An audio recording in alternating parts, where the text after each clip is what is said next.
तो hello friends, मेरा नाम है अनुराग और हम सभी को पता है कि 16 आनों से 1 रुपये बनता था। लेकिन आपको जान के शायद हैरानी होगी, ये कन्वर्जन सिस्टम हमें इंडस वैली सिविलाइजेशन से मिलता है जो 405,000 ईयर से भी ज़्यादा पुरानी है। तो कैसे ये साबित नहीं होता कि ये सभ्यता कितनी एडवांस थी। लेकिन एक मिनट, लेकिन इतनी एडवांस सभ्यता होने के बाद भी युद्ध जैसा कोई नामो निशान नहीं मिला, या फिर मैं कहूँ लड़ाई, युद्ध या जंग के कोई नामो निशान भी नहीं मिले। आखिर ऐसा क्यों और कैसे? और जहां हमें वॉर के कोई कॉन्फ्लिक्ट का सबूत नहीं मिला, वही हमें पुरातत्व द्वारा आईवीसीज के सील्स मिले हैं, जिसमें और कोई नहीं, हिंदू भगवान शिव तपस्या के रूप में बैठे हुए हैं। तो क्या इसे हम हिंदू धर्म का ओरिजिन कह सकते हैं? वेल दोस्तों, इन सभी सवालों का जवाब हम आज जानेंगे इस वीडियो में और देखेंगे ये सभ्यता क्यों दूसरे सभ्यताओं से अलग और ख़ास थी। आज के इस वीडियो में जिसका टाइटल है the unique aspects of Indus Valley civilization. IVC का नाम तो हम सभी ने सुना है, और जिन्होंने नहीं सुना उसके लिए मैं एक छोटा सा बायोडाटा दे देता हूँ। दरअसल ये सभ्यता इंडस वैली नदी के किनारे और उसकी सहायक नदी के किनारे बसी हुई थी, जो कि 7000 से 9000 BCE में शुरू हुई थी, जिसे ब्रॉन्ज एज सिविलाइजेशन के नाम से भी जाना जाता है। लेकिन जहाँ नगरीय सभ्यता की शुरुआत हुई, वहाँ जो कि 2600 से 1900 के बीच मिले हैं।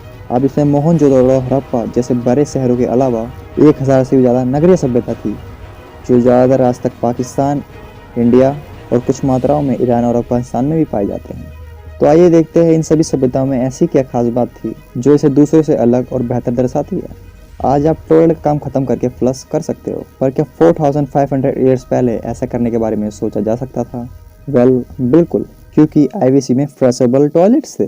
जहां बाकी दुनिया लकड़ी में कारतूस लगा के साफ करती थी, इंडस वैली के हर घर में बाथरूम के साथ साथ एक सिटिंग टॉयलेट भी मौजूद था, जहां लोग अपना काम खत्म करने के बाद मटके में पानी से फ्लश भी किया करते थे। और इनका कनेक्शन बाहर वाटरप्रूफ ड्रेन से कनेक्टेड था, जो गंदे पानी को शहर के बाहर निकाल देती थी।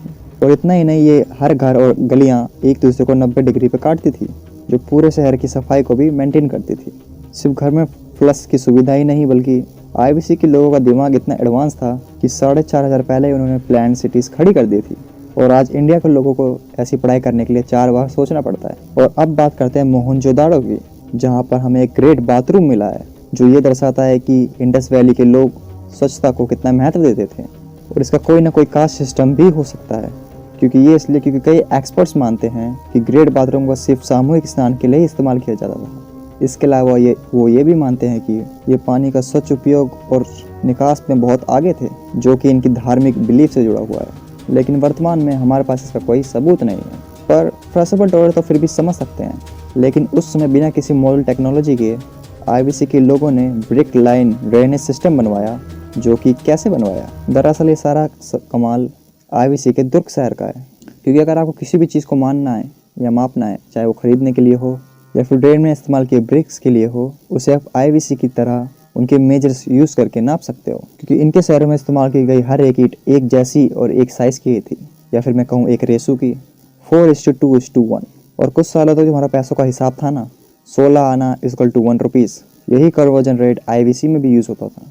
और सिर्फ मनी का कन्वर्जन रेट ही नहीं, उनके वेट सिस्टम में 16 यूनिट्स = 1 रेट वाला इस्तेमाल किया जाता था, जिसमें सबसे हल्के वजन का वजन 0.8 ग्राम्स था। उसके बाद 1.7, 3.4, 6.8 and so on and on. और इन सब के साथ वहाँ की नालियाँ, घर सब स्टैंडर्ड ही होते थे। उनके इतने आधुनिक होने के ही कारण हमें आज उनके इतने एडवांस और सिस्टमेटिक प्लान्स दिखते हैं। अब ज़रा सोचो कि 4500 पहले ही वो लोग प्रॉब्लम्स को कितनी आसानी से सॉल्व कर लिया करते थे। और इसी बोझे को और कम करने के लिए उन्होंने अपने ट्रेड प्रैक्टिस को भी इन्वोल्व किया। जैसे आज हम कुछ खरीदते समय किसी चीज़ की ब्रांड हमेशा देखते हैं, लेकिन मैं आपको ये बताऊं कि ये सेम सर्विस 4500 ईयर्स पहले भी थी, आपको इस सभ्यता में मिल सकती थी। तो आप क्या सोचेंगे? वेल, आप मेरी बात मान लीजिए, क्योंकि आईवीसी के ट्रेड रूट्स अन्य सभ्यता के साथ कनेक्टेड थे, जैसे कि एशियंट इजिप्ट या मेसोपोटामिया। और जब वहाँ के लोग इंडस वैली में कोई बनी हुई चीज़ खरीदते थे, तब उसी समय उन्हें पता चल जाता था कि वो चीज़ कौन से शहर से आई है, क्योंकि उस चीज़ पर होता था उस शहर का ठप्पा, यानी कि सील। इंडस वैली के सील ट्रेड को बढ़ावा देते हैं, जो कि आइडेंटिफाई भी कर सकते हैं। और यहाँ के ट्रेडर्स ने बैलगाड़ी के जरिए दूर दूर के देशों तक स्थापित कर रखा था। जैसे हड़प्पा सिविलाइजेशन के इस ट्रेड रूट को ही देख लो, आज के नॉर्दर्न अफगानिस्तान तक पाए गए हैं। अब भाई लोग, मेरे मन में यह सवाल आता है कि यही सारी वजह थी कि यहाँ पर युद्ध, लड़ाई झगड़े का कोई नामो निशान नहीं मिला। क्योंकि जब शहर या देश के रिसोर्सेस, जंग या लड़ाई, पिरामिड्स, बड़े बड़े इमारतें या प्लेसेस के ऊपर खर्च किया जाता है, तब समाज या लोगों की भलाई के लिए कुछ बचता ही नहीं है। इंडस वैली में हमें इसका उल्टा ही दिखता है। यहाँ शहर के नेचुरल रिसोर्सेज को सिर्फ लोगों की ज़िंदगी को बेहतर बनाने में ही किया जाता था यूज़, जैसे कि public works, ports, trades, drainage system, plumbing, public baths और फूड ग्रेन स्टोर। और जब इन्हीं चीज़ों की वजह से लोगों की ज़िंदगी अच्छी थी और वो खुश थे, तो लड़ाई झगड़े के चांसेस तो कम हो ही जाते हैं ना। और आईपीसी का वेल्थ इतना प्रॉफिटेबल रहता था कि एक दूसरे से लड़ने का नुकसान फ़ायदे से ज़्यादा ही होता था। चलो सिंपल भाषा में कहते हैं, ये रिसोर्स पे ज़्यादा लोड नहीं पड़ेगा तो तब कॉन्फ्लिक्ट आएगा ही कहाँ से। बस यही नहीं, आईबीसी का ज्योग्राफिकल लोकेशन भी कुछ ऐसा ही था कि इन सभ्यताओं के दूर तक कोई दूसरी सभ्यता एग्जिस्ट ही नहीं करती थी, जिसके चलते जब आपके पास भड़काऊ पड़ोसी ही नहीं है तो आप भड़कोगे कैसे, है ना। और आईबीसी के जैसे ट्रेड हर सभ्यता करना चाहती थी, जिससे उनका रिलेशन भी हमेशा अच्छा रहता था, जो लड़ाई झगड़े को और ज़्यादा डिस्करेज करता था। और मैं शायद आपसे ये भी कहूँ कि हमारे रिलीजन का सबसे पहला ओरिजिन क्या शायद आईबीसी ही है। क्या इस बात पर विश्वास करोगे? क्योंकि आप इस सील को ही देख लो। आईसी का मशहूर सील नंबर 420, एक male figure horned head dress पहने अपने हाथों को योग पोजीशन में रख के बैठा हुआ है और उसके चारों तरफ एलिफेंट्स, राइनोसोरस, टाइगर्स और पुल जैसे पशु है। पर क्या इसे देख के आपको कोई भगवान याद आ रहे हैं? क्योंकि कई एक्सपर्ट्स के साथ जॉन मार्शल, जिन्होंने हड़प्पा और मोहनजोदड़ो में छानबीन करी थी, ये मानते हैं कि ये मेल फिगर और कोई नहीं, हमारे शिव भगवान है।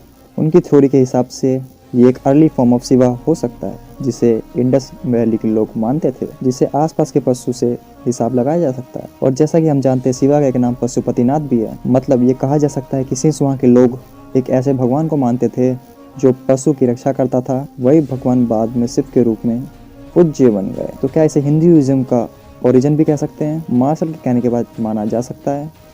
इस पर रिसर्च करके हमें ये पता चला है कि सील 2350 से 2000 BCE बिलोंग करती है, जबकि शिव एविडेंस हमें पहली बार वैदिक पीरियड से मिलता है, 100-500 to 1000 BC में मिलता है। सील में शिव का मेल फिगर और ऋग्वेद में शिव का डिस्क्रिप्शन बिल्कुल भी मैच नहीं करते। तो असल में ये फिगर शिव है भी या नहीं, ये कहना अब मुश्किल हो जाता है। और इस पर रिसर्चर्स आज भी काफ़ी स्टडीज़ कर रहे हैं, पर क्या पता इन फ्यूचर शायद हमें इसका सच पता चल जाए।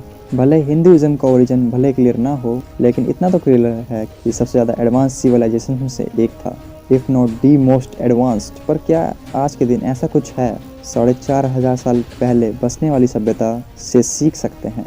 इसका जवाब है हाँ, क्योंकि भले ही सभ्यता ज़्यादा दिन तक नहीं टिक पाए, लेकिन और हमने आगे जाके काफ़ी कुछ खो दिया, वही हम इसके जल निकास प्रणाली से काफ़ी कुछ सीख सकते हैं। और इसका कन्वर्जन सिस्टम तो आज भी हम इस्तेमाल कर ही रहे हैं। और जब तक इन सभ्यता के बारे में इंडियन स्कॉलर्स, हिस्टोरियंस और आर्कियोलॉजिस्ट अपने आप से खोज नहीं की, तब तक दुनिया के सामने एक ऐसा अंधविश्वास बना रहा कि इंडियंस या एशियंस इन जनरल बैकवर्ड है, अनकल्चर्ड और अनसिविलाइज्ड है, जिन्हें वाइट मैन की ज़रूरत है उन्हें सिविलाइज्ड बनाने के लिए। ये नैरेटिव बना रहा इवन तो हमारी हिस्ट्री लंबी और रिच है। और आईबीसी के लोग भी तो आर्यंस थे जो यूरोप से आए थे।